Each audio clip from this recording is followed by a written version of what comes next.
Y vamos a, hoy en este día, comenzar con el de este Aaron, por favor. Se me olvidó. Estamos comenzando lo que es la carta de Santiago, la epístola. Pero primeramente, damos gracias al Señor porque nos ayudó a poder terminar la epístola a los Filipenses. Pero hoy estaremos comenzando esta carta, este estudio. Pero primeramente vamos a orar para que el Señor nos ayude a entender su palabra y para que sea explicada aún también. Dios Todopoderoso, el Dios que ha creado todo lo que nuestros ojos pueden ver y aún lo que no podemos ver, Señor, tú lo has creado. Y ante este Dios nos presentamos en esta mañana, Señor. Ante ti venimos humillados, rendidos a tus pies, reconociendo que tú eres el todo, que todo por tus manos, aún por tu palabra fue creado, Señor. Y ante ese Dios venimos en esta mañana, Señor, pidiendo que nos ayudes, Señor, a entender tu palabra, porque, Señor, tu palabra será predicada, Señor, y será escuchada también. Pero no podemos, Señor, hacerlo sin la ayuda de tu Espíritu Santo. Oh, Señor, por favor, te pido que me ayudes, oh Dios, a poder exponerla claramente, fielmente, y que no, Señor, hable cosas que no debo de hablar, Señor, porque esto es algo tan serio que muchos toman como si fuera un juego. Muchos, Señor, no toman lo que es el predicar la palabra con seriedad. Muchos, oh Dios, piensan que es solamente un juego. Pero aquí estamos, Señor, en esta hora, en este lugar, reunidos en tu nombre, para escuchar tu palabra ser predicada, Señor. Necesitamos, Señor, conocerte a ti y conocer a Cristo Jesús. Necesitamos, Señor, conocer lo que las Escrituras dicen. Por favor, Señor, ayúdanos a comprenderla y a crecer en conocimiento, en sabiduría, para que podamos, Señor, ser guiados por tu palabra. Para que no seamos guiados, Señor, por nuestros pensamientos o ideas, o a lo que pensamos que está correcto, pero, Señor, apartados de ti nada podremos hacer. No podremos, Señor, dirigir nuestra vida espiritual, Señor, o crecer en madurez espiritual sin todo el consejo de Dios, que es tu consejo. Señor, por favor, prepara los oídos, prepara los corazones, Señor. Y cualquier distracción que quiera venir a nuestras vidas, Señor, seas tú ayudándonos a poder estar atentos a tu voz. Por favor, porque estamos, Señor, a veces cansados. A veces, Señor, el sueño viene para los oyentes que están aquí, Señor, pero clamo, Señor, pido a ti que des la fortaleza y que ellos estén saboreando la palabra cuando sea leída y sea explicada. Señor, no buscamos, Señor, nosotros tener eventos o añadir cosas que puedan atraer a la carne, Señor, al ser humano, sino que solamente deseamos tu palabra en este lugar. Que tu palabra, Señor, sea el todo de todo nuestro ser, de nuestra vida, Señor. Te pedimos que a través del Espíritu Santo, Señor, seas tú convenciendo de pecados. Que seas tú, Señor, quien mueva nuestros corazones, Señor, al arrepentimiento. Porque solamente tú eres, Señor, quien hace todo esto. Cuando alguien es confrontado con la verdad, con el pecado, Señor, los corazones se impulgen, Señor, se conmueven y reconocen que son, Señor, el ser humano ese que escucha tu palabra, que son pecadores. Por favor, Señor, ayúdanos en esta hora y ayúdame a mí a hablar claramente, a predicar tu palabra, a que Cristo sea exaltado, Señor, en esta hora y no el hombre. En Cristo Jesús, Señor, te pedimos esto. Te damos gracias. Amén. Pues hoy estaremos comenzando con la carta de Santiago. Pero lo que hoy vamos a estar escuchando va a ser como modo de introducción solamente. Vamos a comenzar ahí en el versículo 1 del capítulo 1. Y eso solamente como modo de introducción. Pero vamos a leer qué es lo que dice nuestro hermano Santiago. El principio de esta carta dice él: Santiago, siervo de Dios y del Señor Jesucristo. Aquí vemos que se menciona que el autor de la epístola es el apóstol Jacobo, o también llamado Santiago, y esta palabra es la contracción de Sant Yago. Y existen más de 6 diferentes personas nombradas como Santiago en el Nuevo Testamento, y podemos estar seguros de que Santiago, este Santiago, es el medio hermano de Jesús, y que él es el autor de esta carta. Ahora ustedes tal vez dirán, ¿cómo que el medio hermano de Jesús? Si Jesús nunca tuvo hermanos, pero eso es lo que algunas personas religiosas piensan, que Jesús no tenía hermanos. Vamos a la carta de Gálatas para ver qué es lo que nos dice la palabra de Dios. Gálatas capítulo 1, versículos 15 al 19. Vamos a ver qué dice el apóstol Pablo. Gálatas 1, 15 al 19 dice: pero cuando agradó a Dios, que me apartó desde el vientre de mi madre y me llamó por su gracia. Ahí estamos mirando que el apóstol Pablo claramente dice que él fue llamado por Dios y que él fue apartado por Dios desde el vientre de su madre, y después lo llamó por su gracia. ¿Para qué lo llamó? Para ser el apóstol de los gentiles. Cuando él antes perseguía la iglesia, ahora dice que antes de que él naciese, dice que le agradó a Dios y lo apartó desde el vientre de su madre, y después lo llamó por su gracia. Cuando él antes, ¿qué hacía? Perseguía la iglesia de Jesucristo. Él perseguía a los cristianos. Aquí vemos la gracia de Dios. Aquí vemos que Pablo nunca dijo: a mí me agradó apartarme a mí mismo desde el vientre de mi madre, y yo le dije a Dios que me llamara por su gracia.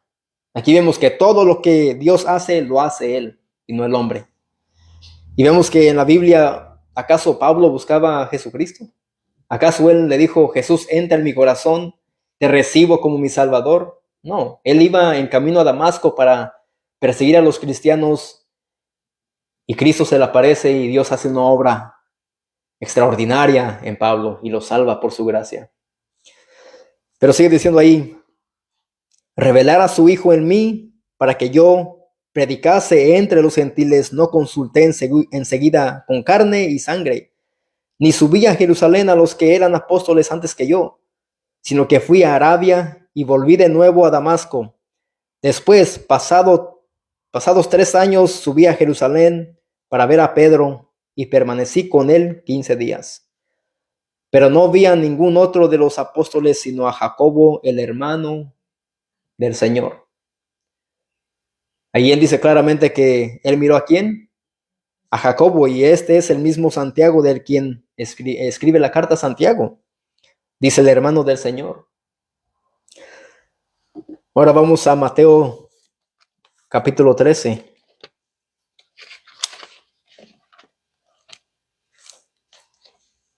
Versículos 53 al 56.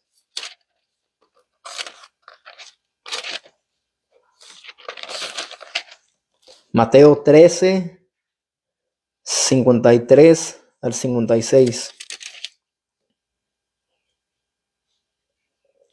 Dice: aconteció que cuando terminó Jesús estas parábolas, se fue de ahí,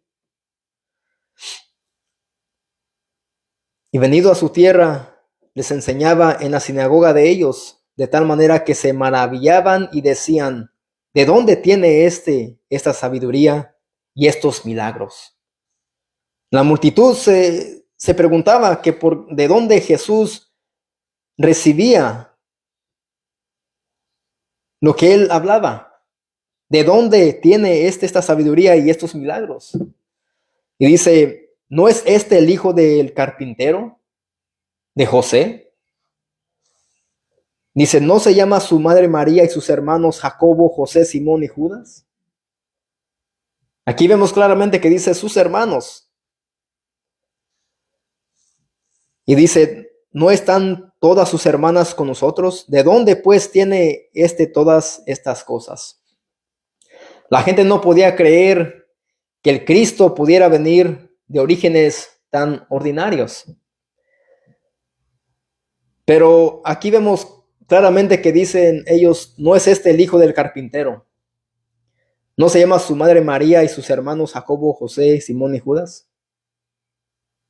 ¿Ven claramente que ahí dice que Jesús tuvo hermanos? Y ellos aquí decían, ¿cómo es posible que este hombre, él hable de esta manera, tenga esta sabiduría y haga estos milagros? ¿No es el hijo de ese carpintero? ¿Una persona común y corriente? ¿Cómo es que él puede obtener esto? ¿Cómo es que él puede ser tan sabio y hacer esos milagros? Pero Dios escoge de lo más vil y despreciado del mundo. Dios hace esto. A Dios le plació enviar a Jesús, que naciera de María la Virgen, y a vivir una vida común y corriente. ¿Por qué? Porque Cristo tenía que ser humilde para mostrarnos a nosotros a ser humildes. Y como dije, Dios escoge de lo más vil y despreciado del mundo. Vamos a la primera carta a los Corintios, capítulo 1.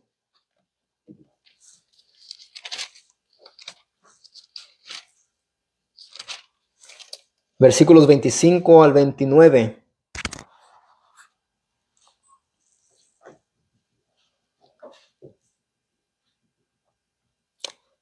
Primera carta a los Corintios, capítulo 1, versículos 25 al 29 dice, porque lo insensato de Dios es más sabio que los hombres. Así que lo insensato de Dios es más sabio que los hombres. Si un hombre sabio se cree tan sabio y tal vez dice, yo soy más sabio que Dios, bueno, la insensatez de Dios es más sabio que lo del hombre. Y dice ahí, y lo débil de Dios es más fuerte que los hombres. Pues mirad, hermanos, vuestra vocación, que no sois muchos sabios según la carne, ni muchos poderosos, ni muchos nobles, sino que lo necio del mundo escogió Dios, ¿para qué? Para avergonzar a los sabios. Y lo débil del mundo escogió Dios para avergonzar al fuerte. Y lo vil del mundo y lo menospreciado escogió Dios, y lo que no es, para deshacer lo que es, a fin de que nadie se jacte en su presencia. Ven ahí claramente que Dios es quien escoge de lo más vil y despreciado del mundo. Dios, cuando Él quiere salvar a un pecador, a un bueno para nada, a una persona que alguien diga, este es un borracho, es un drogadicto, es un mujeriego, es un ateo, es un idólatra, es un homosexual. Si a Dios le place salvar a alguien de esa manera, Dios hará algo extraordinario, tanto como lo hizo como el apóstol Pablo, para que esa persona predique de Cristo, testifique del poder de Cristo, para la gloria de Dios. Y hoy en día podemos ver que muchas personas, cuando miran a alguien que es transformado por el poder del evangelio, se admiran y dicen, ese es el que tomaba, ese es el que era mujeriego, ese es el que andaba en los bailes, ese es aquel, pero ahora anda con una Biblia en su brazo. De lo más vil y despreciado escoge Dios. ¿Para qué? Para avergonzar a los sabios. Eso es lo que hace Dios. Eso lo hace Él.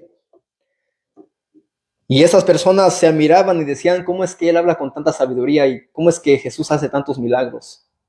¿No es este el hijo del carpintero?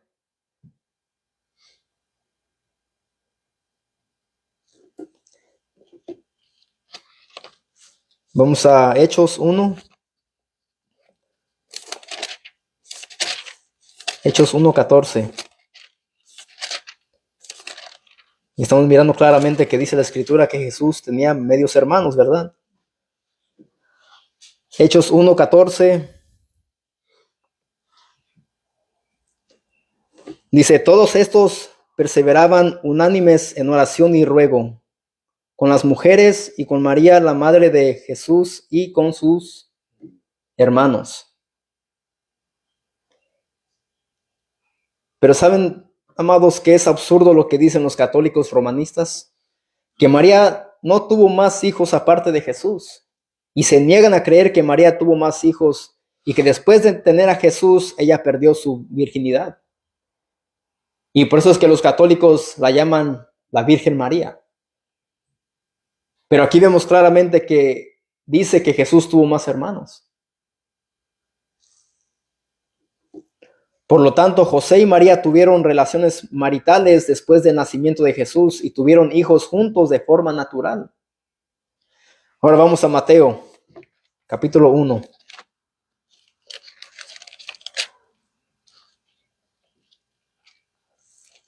Versículos 18 al 25.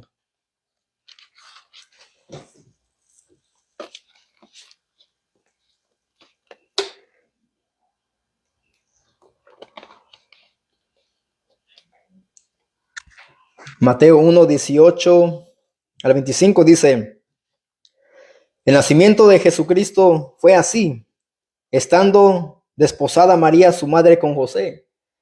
Así que ahí ya José había pedido a María para casarse con ella. Nunca más miramos que hubo noviazgo, nada de eso, sino que antes se pedían y se esperaba un tiempo para que la mujer y el hombre se casasen, llegaran al matrimonio. Dice después, antes que se juntasen. Así que María estaba desposada con José, dice, antes que se juntasen.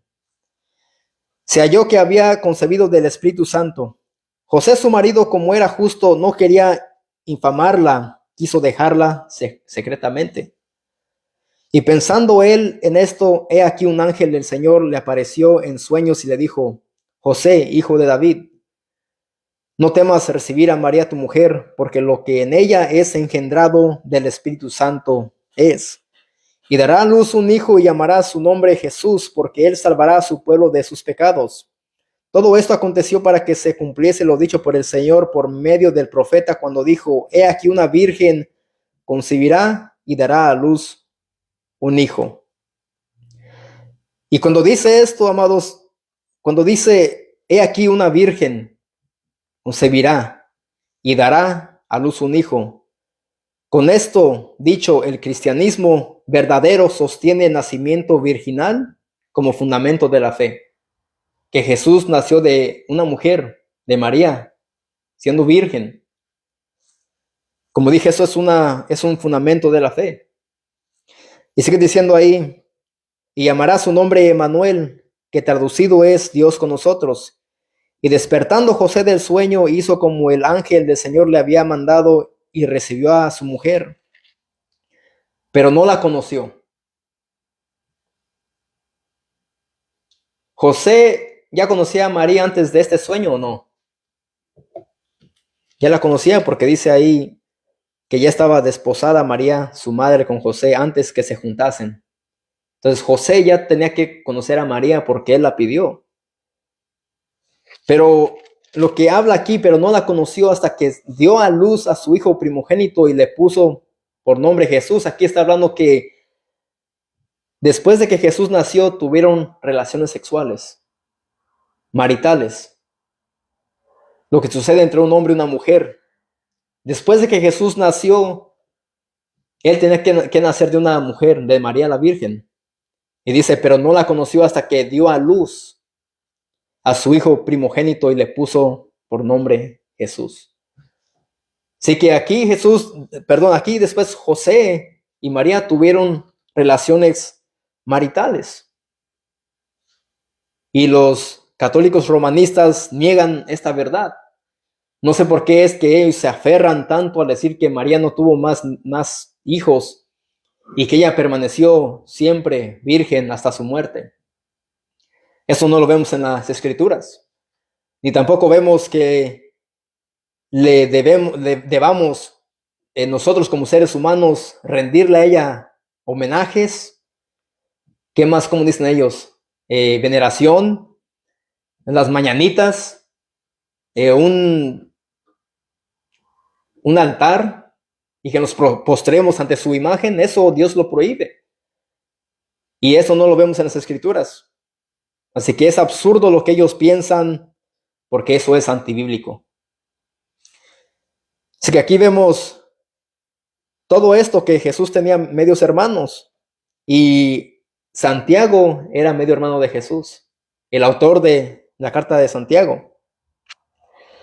Ahora bien, no se sabe exactamente cuándo la carta fue escrita, pero se cree que fue a los años mediados del año 40 después de Cristo, el cual sería el libro más antiguo en el Antiguo Testamento, la carta de Santiago. Así que ahí estamos mirando lo que cuando Santiago introduce, él comienza su carta, dice: Santiago, siervo de Dios y del Señor Jesucristo. Ahí está el comienzo de esta carta. Y después dice: a las 12 tribus que están en la dispersión, salud. Él saluda a las 12 tribus que están en la dispersión y dice salud. Ahora bien, cuando Santiago dice a las 12 tribus, él se refiere a Israel, particularmente a la iglesia primitiva de Cristo, la cual era en gran mayoría hebrea. La mayoría de los cristianos eran hebreos. También la iglesia estaba dispersada por causa de la persecución. ¿Qué es eso? Es que la iglesia, los cristianos se habían ido dispersos. Unos se fueron para el norte, para el sur, para el este, para el oeste, por causa de la persecución. Y eso podemos ver un ejemplo de eso en Hechos capítulo 8. Vamos a Hechos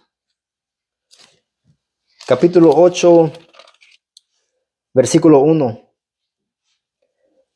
Y en esta Biblia que yo tengo se titula sobre el 8, dice: Saulo persigue a la iglesia. Dice: y Saulo consentía en su muerte. En aquel día hubo una gran persecución contra la iglesia que estaba en Jerusalén.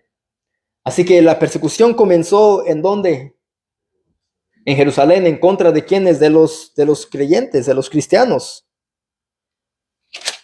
Y todos fueron esparcidos por las tierras de Judea y de Samaria, salvo los apóstoles. Y eso nos da a entender que muchos cristianos creyentes se fueron esparcidos por todas las tierras de Judea y de Samaria. Pero ¿quiénes fueron los que se quedaron en Jerusalén? Dice: salvo los apóstoles. Ellos se quedaron ahí para seguir ministrando y predicando la palabra del Señor.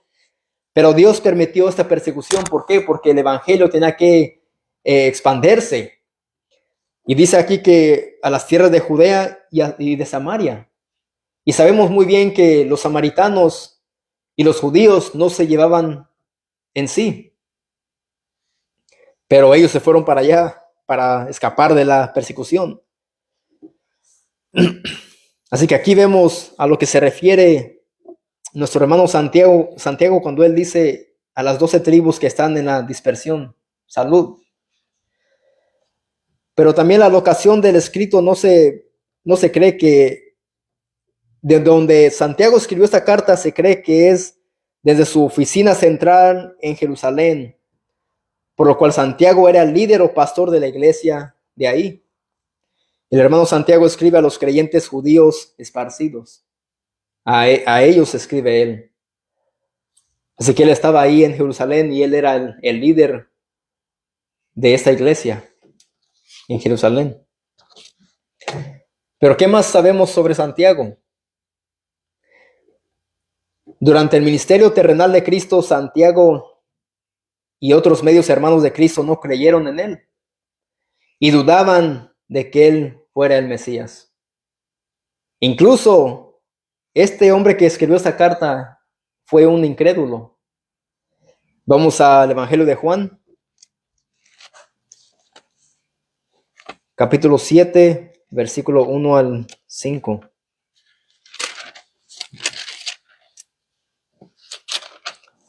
Juan 7, de 1 al 5.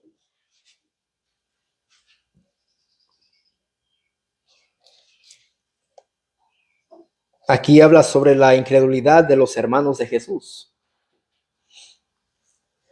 Después de estas cosas, andaba Jesús en Galilea, pues no quería andar en Judea, porque los judíos procuraban matarle. Estaba cerca la fiesta de los judíos, la de los tabernáculos. Y le dijeron sus hermanos: sal de aquí y vete a Judea, para que también tus discípulos vean las obras que haces. Porque ninguno que procura darse a conocer hace algo en secreto. Si estas cosas haces, manifiéstate al mundo, porque ni aun sus hermanos creían en él.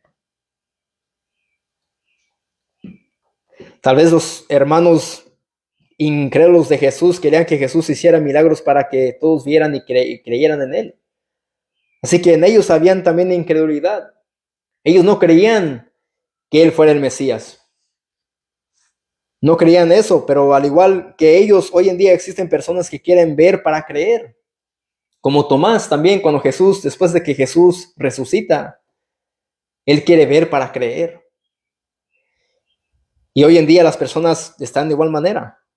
Desean ver que Dios sane a los enfermos, que Dios haga milagros en los cultos para creer. Pero en Romanos 10:17 dice: así que la fe es por el oír, y el oír por la palabra de Dios. La fe a una persona, a un pecador, viene por escuchar la palabra de Dios. No es por ver sanidades o por ver milagros o que Dios haga cosas extraordinarias, sino que la fe viene por el oír. Y el oír, ¿qué? La palabra de Dios. Y ellos le decían: sal de aquí y vete a Judea, para que también tus discípulos vean las obras que tú haces, porque ninguno que procura darse a conocer hace algo en secreto. Así que ellos le decían: si quieres que la gente sepa quién eres tú, haz milagros, date a conocer. ¿Cómo es que quieres que te conozcan si no haces esas obras maravillosas? Y le dijeron: si estas cosas haces, manifiéstate al mundo. Si es en verdad que tú haces esto, manifiéstate, como muéstranos. Queremos ver para creer, porque ni aun sus hermanos creían en él.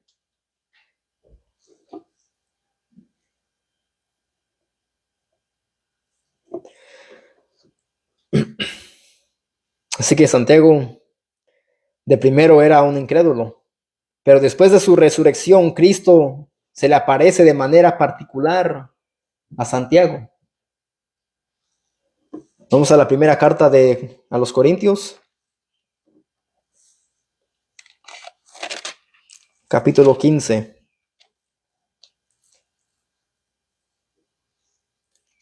Primera carta a los Corintios, capítulo 15, versos 3 al 7.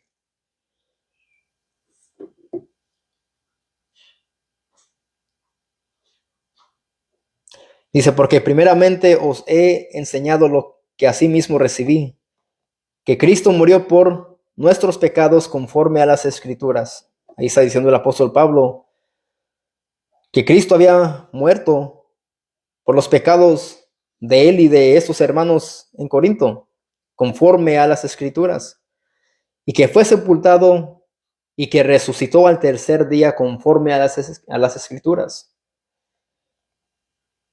y que apareció a Cefas y después a los 12. Después apareció a más de 500 hermanos a la vez, de los cuales muchos viven aún y otros ya duermen. Después apareció a Jacobo, después a todos los apóstoles. Así que Cristo, para que Santiago pudiese creer que era el Mesías, se le apareció después de haber muerto. Se le apareció él en una manera particular a Santiago, a su medio hermano. Cuando él antes era un incrédulo, ahora se le aparece. Y este momento Pudo haber sido un momento muy decisivo para él, para decir, mi hermano verdaderamente era el Mesías. Él fue crucificado, pero resucitó y venció la muerte. Venció el pecado y a Satanás en la cruz.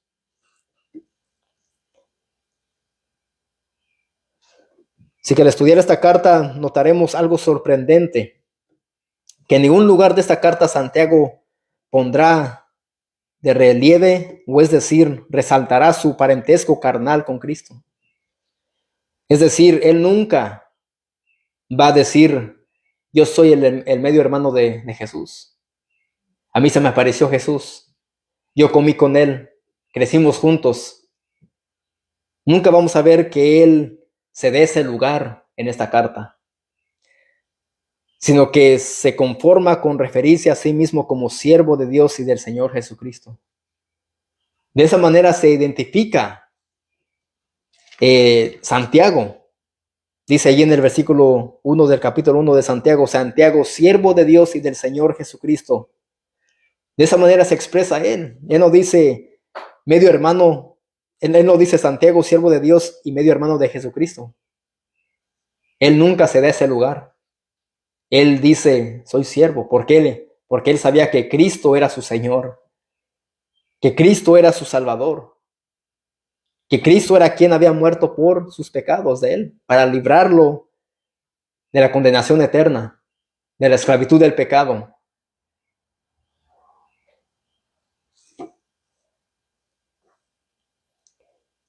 Y en esta carta el autor se enfoca en 3 listas de verificación.